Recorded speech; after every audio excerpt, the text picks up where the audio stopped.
Jim Davidson has claimed the BBC are refusing to sell him the rights to rerun his iconic programmes The Generation Game and Big Break for broadcast on his TV channel UStreme. Speaking exclusively to Express.co.uk, the 71-year-old funny man said his buyer had tried to purchase the rights to the shows and was told it's not right for his TV channel. Jim set up UStreme during the COVID lockdowns when he was unable to perform, and it is now a fully fledged TV service. My person who works for us, he's a buyer, he spoke to BBC, and they said we cannot buy the Generation Game because we don't like the channel, UStreme. We don't think it sits well on that channel. I starred in the Generation Game for 7 years, and some work burden the BBC decides that it's not right for the person who basically wrote the Generation Game, it was Jim Davidson's Generation Game, and starred in it, it's not right for his TV channel, he fumed.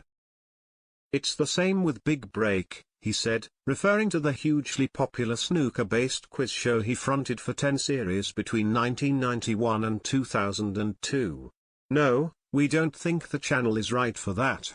Basically, they're saying, we don't like Jim Davidson, so we don't want to help with his success.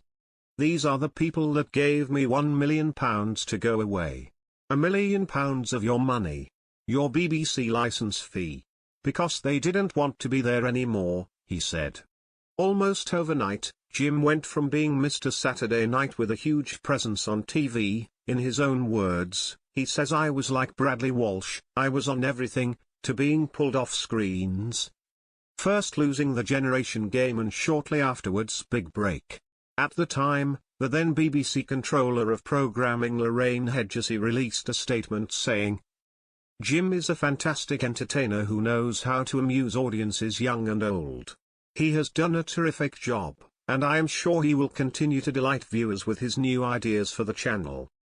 Jim will be a hard act to follow, so we need to think carefully about what's next for the Generation Game.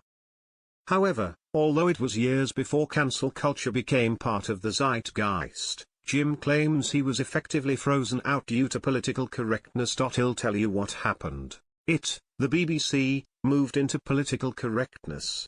It wasn't called woke then. It was political correctness.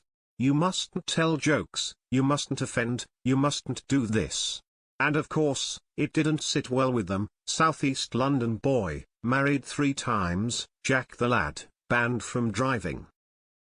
I was a working class presenter on the BBC. I wasn't gay. I liked to drink, and they did not like the image, all because of a woman, a new woman, head of Light Entertainment, that turned up and said, let's get rid of him, he said. Ironically, Jim is now the one who gets to make decisions about who gets airtime and who doesn't.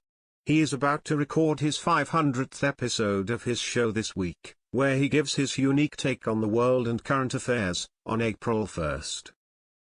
This is despite initial panic that he wouldn't be able to do this once a week or twice a week due to the pressure of creating material. However, world events have ensured he has plenty to comment on, and the channel is going from strength to strength. Alongside his show and other original programming, he also shows programs by Freddie Starr, Roy Chubby Brown, and Jimmy Jones, all the people that you can't see on television anymore. My mainstream career is over. Apart from if you look at Channel 5. They did a documentary about me a while ago, and they've repeated it twice now because these ratings are so good. Would I step back into mainstream? Well, come on, every girl has a price, doesn't she? He quipped. However, despite the workload and responsibility, for now, Jim is happy being the proud owner of a TV channel where he calls the shots. I see myself now as an extremely attractive elderly man who is a TV executive and entrepreneur. If I was Russian, you'd be calling me an oligarch, he laughed.